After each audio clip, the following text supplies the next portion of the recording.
Hi hello welcome to our channel. నేను మీ శ్రీ. కథలకు వెళ్ళే ముందు లైక్ చేయడం మర్చిపోకండి ఫ్రెండ్స్. అలాగే మరిన్ని కథలకై మన ఛానల్ని సబ్స్క్రైబ్ చేసుకోండి. ఇష్టమైన సకుడ పార్ట్ 161. ఇక కథలకు వెళ్ళిపోదాం. సరే అని ముందుకు కదిలింది వేద. తన బ్యాగ్ తీసుకొని గగన్ అని అరిచింది. అతను వెనక్కి తిరిగి చూశాడు. వెళ్తున్నట్టు సైగ చేసింది మేఘన. అతను సరే అన్నట్టు బొటనవేలు చూపించాడు. మేఘన నవ్వి వేదని అందుకుంది నడకలో. ఏమైంది, ఎందుకలా ఉన్నావు అని దిగులుగా పుస్తకం వైపు చూస్తున్న వేదని కదిలించింది మేఘ. ఏం లేదులే, చదువుకుంటున్నా. మర్యాదగా మ్యాటర్ చెప్పు, సీరియస్గా అడిగింది మేఘన. వేద ముఖాన్ని తన వైపుకు తిప్పుకుంది. వేద కళ్ళల్లో నీళ్లున్నాయి. ఏ వేద, ఏంటిది? ఎందుకో ఏడుపొస్తోంది అంది వేద. ఏంటి, ఎందుకు ఏడుస్తున్నావో కారణం కూడా తెలీదా? మేఘన వెటకారంగా అడిగింది. ఆమెకి విషయం సూచాయిగా అర్థమవుతున్నా క్లారిటీ లేదు కాబట్టి ఊరుకుంది.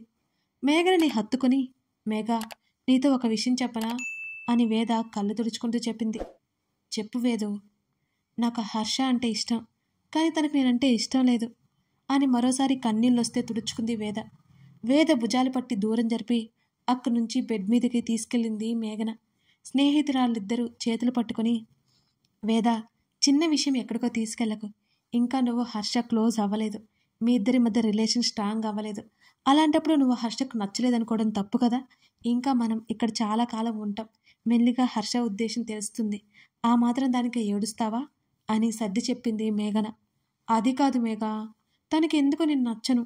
బాగానే మాట్లాడతాడు, అన్నీ షేర్ చేసుకుంటాడు. ఆ తర్వాత నన్ను పట్టించుకోడు. అంటే పక్కనుంటే మాత్రమే గుర్తుపెట్టుకుంటాడు. ఆ తర్వాత నేను అసలు గుర్తుకుండను. ఆమె భారంగా ఊపిరి పీల్చుకుంటూ చెప్పింది. ఇప్పుడు మీ ఇద్దరు కెరియర్ కోసం కష్టపడుతున్నారు వేద.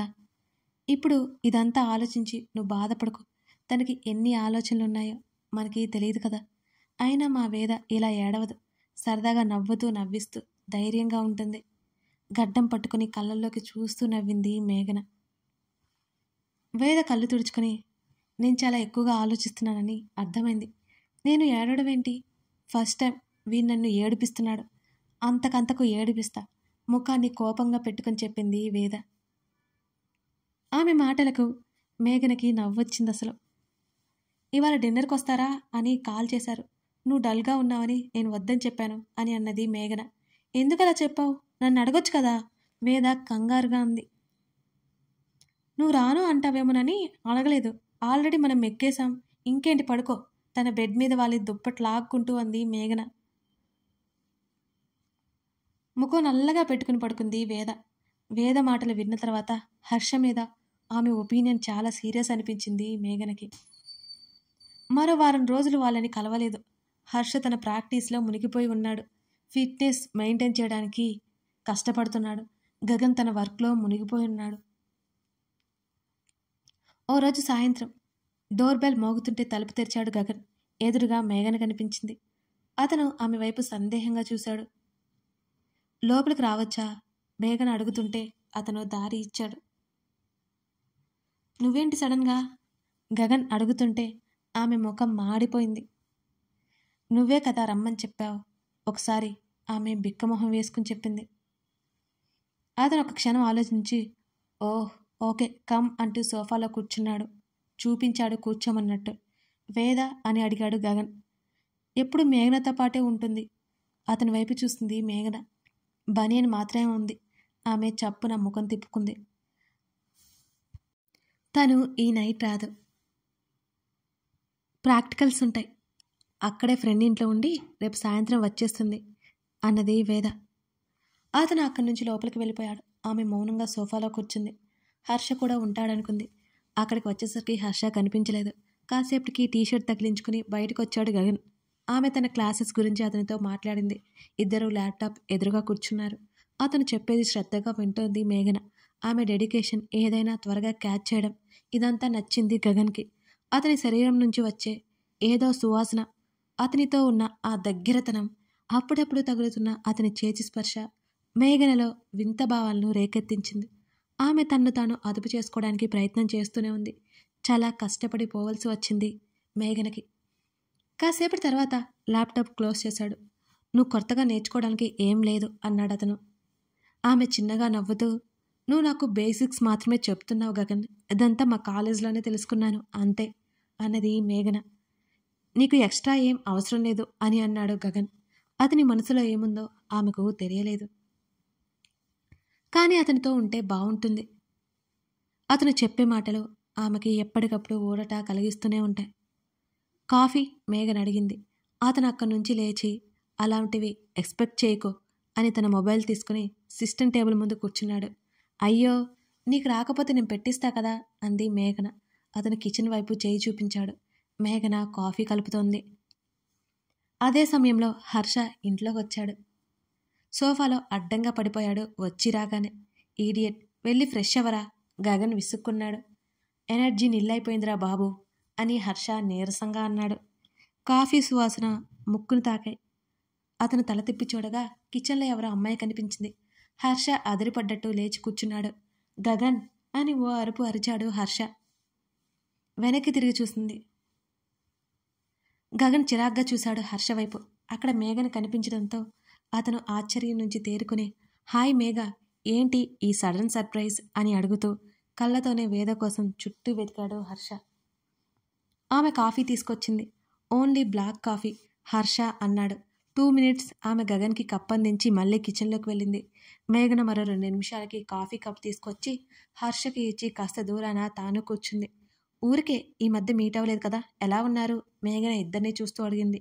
గగన్ సమాధానం చెప్పలేదు. అతనేదో చూసుకుంటున్నాడు. ఇలా ఉన్నాం, మీరెలా ఉన్నారు, ఇంతకీ వేద ఎక్కడా అని అడిగాడు హర్ష. ఆమె చెప్పింది. అతడి ముఖంలో నిరుత్సాహం స్పష్టంగా కనిపించింది గగన్కి, మేఘనకి.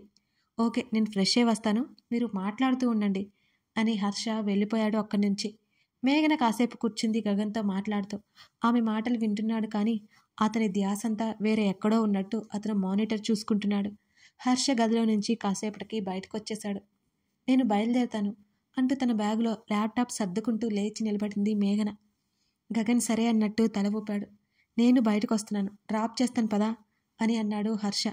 ఇట్స్ ఓకే హర్ష, దగ్గరే కదా మేఘన చెప్పింది. ఏం పర్లేదు పదా అన్నాడు హర్ష కార్ కీస్ తీసుకుంటూ. రేయ్ బయటికి గగన్ని చూస్తూ అరిచాడు. 10 minutes మేఘా కూర్చో, వాడు వస్తాడు అని అన్నాడు హర్ష. ఇద్దరు కూర్చొని మాట్లాడుకుంటున్నారు. మేఘన డీసెన్సీ, ఆమె మాటల్లో మెచ్యూరిటీ ఎదుటి వారికి సులువుగా ఊరికే అర్థమైపోతుంది. వారిద్దరి నవ్వులు వినిపిస్తుంటే తల తిప్పి చూశాడు గగన్. హర్ష ఏదో చెబుతున్నాడు. మేఘన నవ్వుతోంది, నోటికి చెయ్యి అడ్డుపెట్టుకుని మరి. ఇదంతా కష్టం కదా హర్ష, ఈ మధ్య ప్రాక్టీస్ లేక తాట తీసి వదులుతోందనుకో, బాడీ పెయిన్స్ హర్ష చెప్తున్నాడు. తన ఫోన్ తీసుకుని గగన్ వచ్చాడు. గగన్ తన ఫోన్ తీసుకుని వచ్చాడు. హర్ష డ్రైవ్ చేస్తుంటే పక్కన కూర్చున్నాడు. మేఘన వెనక కూర్చుంది. హర్ష మేఘన మాట్లాడుతున్నారు. గగన్ మౌనంగా ఏదో ఆలోచిస్తున్నాడు. హాలిడేస్ ఉన్నాయి నాకు, వేదకి ట్రిప్కి వెళ్దామా, మీకు వీలవుతుందా మేఘన ఉత్సాహంగా అడిగింది. చూద్దాం, నాకు కూడా బాగా విసుగ్గా ఉంది అన్నాడు హర్ష. ఓకే మేఘన చెప్పి గగన్ వైపు చూసింది. అతను సరే అనలేదు, కాదు అనలేదు. మేఘన అతని వైపు చూడగానే ఆమె ముఖంలో ఉన్న ఉత్సాహం పోయింది. అతనితో ఇంకా తనకి టైం స్పెండ్ చేయాలనిపిస్తుంది. అతను నిజంగా రాడా? మేఘన రూమ్ దగ్గర డ్రాప్ చేశారు. ముసుగు దొంగలా బయట తిరుగుతోంది వేద. ఆమె కారు ఆగడం చూడలేదు. హర్ష ఆమెను చూశాడు. పాకెట్లో చేతులు పెట్టుకొని అటు ఇటు నడుస్తూనే ఉంది, తల ఎత్తకుండా ఆ గడ్డిలోనే. మేఘన కారు దిగింది. వేద, వేదని చూస్తూ పిలిచింది. ఆ పిలుపు వినిపించి మేఘన దగ్గరికి వచ్చింది వేద. ఇవాళ రాను అన్నావు కదే మేఘన అడుగుతోంది. ఇవాళ ప్రాక్టికల్స్ అయిపోయాయి, ఇంకెందుకు అక్కడ, లేట్ అయినా సరే వచ్చేసా. ఎక్కడికి వెళ్ళిపోయావు, నీ కాల్ కనెక్ట్ అవ్వలేదు అని వేద అడుగుతుంటే ఆమె మేఘనతో మాట్లాడదు. ఆ పక్కన ఆగి ఉన్న కార్ని గమనించలేదు. హర్ష వాళ్ళ ఇంటికి అంది మేఘన. వేద ఆశ్చర్యంగా చూసింది. అదిగో వాళ్ళు అక్కడే ఉన్నారు మేఘన చెప్పడంతో ఆమె తలతిప్పి చూసింది. గగన్ వేద వైపు చెయ్యూపాడు. వేద పరిగెత్తుకుంటూ గగన్ వైపుకి వెళ్ళింది. హాయ్ ఆమె ఉత్సాహంగా పిలుస్తూ పక్కనే ఉన్న హర్షని చూసి ఆగిపోయింది. హర్ష ఆమె వైపు చూశాడు కానీ మాట్లాడలేదు. వేద కూడా చూపు తిప్పుకుంది. చాలా రోజులకి కనిపిస్తున్నా ఇద్దరిని గమనిస్తూనే పట్టించుకున్నట్టే అడిగాడు గగన్. కాలేజ్ ఉంది కదా, ఎలా ఉన్నారు మీ ఇద్దరు? ఆమె హర్ష వైపు చూపు తిప్పింది. హర్ష ఏం మాట్లాడకుండా రోడ్డు వైపే చూస్తున్నాడు. గుడ్, గగన్ సమాధానమిచ్చాడు. లోపలికి రండి, మా ఇల్లు చూపిస్తా అని వేద చెప్పగానే, నో థ్యాంక్స్, నువ్వు వెళ్ళాలి, మేం వెళ్ళాలి అన్నాడు గగన్. 5 minutes రావచ్చు కదా. ఆమె పిలుస్తున్నా అతను అంగీకరించలేదు. మీరసలు మొండి వాళ్ళు తెలుసా? ఆమె కొరకొరా చూస్తోంది. సరే లోపలికి పో, మేము వెళ్తాం అని గగన్ అన్నాడు. గగన్, మీ నుంచి నాకు ఒక చిన్న హెల్ప్ కావాలి అంటూ మేఘనని పిలిచింది వేద. అప్పటికే లోపలికి వెళ్ళి వచ్చింది మేఘన. మేమిద్దరం రెంట్కి కారు తీసుకోవాలని అనుకుంటున్నాం. మాకు జర్నీ బాగా ఇబ్బంది అయిపోయింది. మీకేమైనా తెలుసా దాని గురించి? వేద అడిగింది. నాకు కూడా తెలీదు, చూస్తాను అని గగన్ చెప్పాడు. కొంచెం త్వరగా చూడండి గగన్ అని మేఘన రిక్వెస్ట్ చేసింది. అతను సరే అన్నట్టు తల ఊపాడు. ఇక మీరు వెళ్ళండి అని గగన్ వాళ్ళిద్దరితో చెప్పాడు. వేద హర్ష వైపు ఒకసారి చూసింది. అతను మాట్లాడలేదు. తన వైపు కూడా చూడకపోవడంతో లోపల ఎక్కడో గుచ్చుకున్న ఫీలింగ్ కలిగింది వేదకి. వాళ్ళ కారు ముందుకు వెళ్ళిపోయింది. ఇద్దరు ఇంట్లోకి వచ్చారు. వాడిపోయినట్టున్న వేద మొహం చూస్తూ, ఏమైందే అంటూ చేతిని పట్టుకుని అడిగింది మేఘన. ఏం లేదు, ఏదైనా వండు మేఘ, బాగా ఆకలేస్తుంది అని వేద అడుగుతుంటే, సరే త్వరగా స్టార్ట్ చేస్తాను, ఆల్రెడీ వెజ్జెస్ కట్ చేశాను అని వేద అనగానే, గుడ్ గర్ల్ అని వేద బుగ్గలాగి కిచెన్లోకి వెళ్ళిపోయింది మేఘన. అరగంటలో వంట రెడీ చేసింది. ఇద్దరూ తినేశారు. మేఘన మొబైల్ చూసుకుంటూ అలా పడుకుంది. వేద చదువుకుంటోంది. గగన్ ప్రొఫైల్ పిక్ చూస్తోంది మేఘన. తనకి పరిచయమైన దగ్గర నుంచి అదే పిక్, మార్చలేదు. అతను బ్లాక్ షర్ట్లో కూర్చుని ఉన్నాడు. అతని చేతిలో గాగుల్ సెట్ చూస్తూ కూర్చున్నట్టున్నాడు. నెమ్మదిగా అతని పిక్ మీద తడిమింది మేఘన. అతని మనసులో ఏముందో ఆమెకే అర్థం కావడం లేదు. తనతో బాగానే మాట్లాడతాడు, అన్నీ చెప్తుంటాడు. తనంటే ఇష్టం ఉందా లేదా? మేఘన ఒకవైపు తిరిగి దిండు మీద చంపానించి ఆమె ఆలోచిస్తోంది. అతని తలపులతో ఆమె మనసంతా హాయిగా ఉంది. ఆమె పెదవుల మీద చిరునవ్వు మెరిసిపోతుంది. అతనుంటే తనకి ఏదో భరోసా. అతనితో జీవితాంతం ఉంటే చాలా బాగుందని ఆలోచనలో ఒకసారి నలుగురు తీసుకున్న ఫోటోని ఓపెన్ చేసింది మేఘన. గగన్ పక్కనే తను ఉంది. వేద మధ్యలో ఉంది. తామిద్దరిని జూమ్ చేసి మరీ చూసుకుంది మేఘన. తను అతని ఎత్తు సరిపోతుంది. అతని రంగుకు రంగు సరిపోతుంది. అతని ఆలోచనలకు కూడా సరిపోయేలా ఉంది. అతని ప్రేమ కావాలని ఆమె మనసు ఉవ్విల్లేరుతోంది. తనలో తాను నవ్వుకుంటూ కళ్ళు మూసుకుంది మేఘన. హర్ష ఆలోచనలు దాడి చేస్తుంటే అవన్నీ పక్కన పెట్టి చదువు మీద దృష్టి పెట్టింది వేద. అతనితో మాట్లాడాలని ఉన్నా ఆమె నిర్ణయించుకుందిక. రోజులు మెల్లగా గడుస్తున్నాయి. ఓ రోజు ఉదయం 10:30 అవుతుంది. హర్ష తినేసి రిలాక్స్ అవుతున్నాడు. గగన్ తన పనిలో ఉన్నాడు. మేఘన టూర్ గురించి అడిగిందిరా, ఎక్కడికైనా వెళ్దామా అని అన్నాడు హర్ష సోఫాలో తీరిగ్గా వాలి కాళ్ళొప్పుకుంటూ. నేను ఇండియా వెళ్ళాలి. గగన్ హర్ష వైపు చూస్తూ అన్నాడు. అదేంటి సడన్గా ఏం లేదు. ఎప్పటి నుంచో వెళ్ళాలి అనుకున్నాను. నా వర్క్ అవ్వలేదు, అందుకే వెయిట్ చేశా.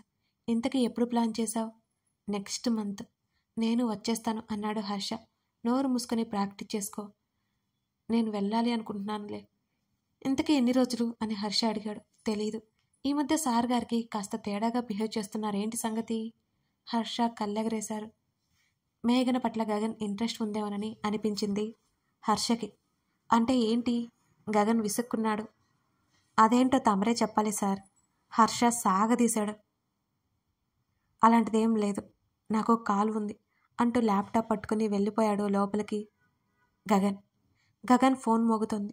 హర్ష లిఫ్ట్ చేయలేదు. పదే పదే మోగుతుంటే ఏంటని చూడగా మేఘన్ నుంచి కాల్ వస్తుంది.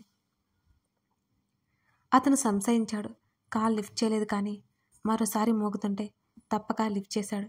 మేఘా, నేను హర్షని. గగన్ వర్క్లో ఉన్నాడు అని చెప్పాడు హర్ష. ఒక చిన్న హెల్ప్ కావాలి హర్ష. మేఘన చెప్తుంటే ఏంటది అని అడిగాడు హర్ష. వేదకి క్లాస్ అయిపోయింది. ఇప్పుడు తనకి ట్రైన్ లేదు. ట్రావెల్ చేయాలంటే చాలా ఇబ్బందిగా ఉంది. నువ్వు వెళ్ళగలవా? మేఘన అడుగుతుంటే అతను కాదని అనలేకపోయాడు. సరే అన్నాడు హర్ష. తను వద్దు అని అంది. తనకి కాస్త ఒంట్లో బాలేదు. ఒక్కటే రావడం నాకే భయంగా అనిపించింది. నేను కాలేజ్ నుంచి వెళ్ళి తనని తీసుకురాలేను అంది మేఘన. మేఘా, నేను తీసుకొస్తాను, నువ్వు కంగారు పడుకో అన్నాడు Harsha. Thank you Harsha, thank you so much. ఆమె మాటలు కృతజ్ఞతతో నిండిపోయి ఉన్నాయి. మనలో మనకి ఇలాంటివి పెట్టకు, నేను వెళ్తున్నాను అని కాల్ కట్ చేశాడు హర్ష.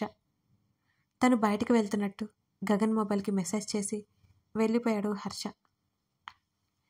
గగన్ తిరిగి వచ్చి మేఘన మిస్డ్ కాల్ ఉండడంతో తిరిగి కాల్ చేశాడు. కథ కొనసాగుతోంది. కథ మీకు నచ్చిందని అనుకుంటున్నాను. కథ ఎందుకు ఇలా ఉంటుంది అనుకోవద్దు. ప్రతి క్యారెక్టర్ కథకి అవసరమే. అలాగే హీరో హీరోయిన్ మాత్రమే ఉంటే కథ అంటే అది అసలు కథే అవ్వదు కదా.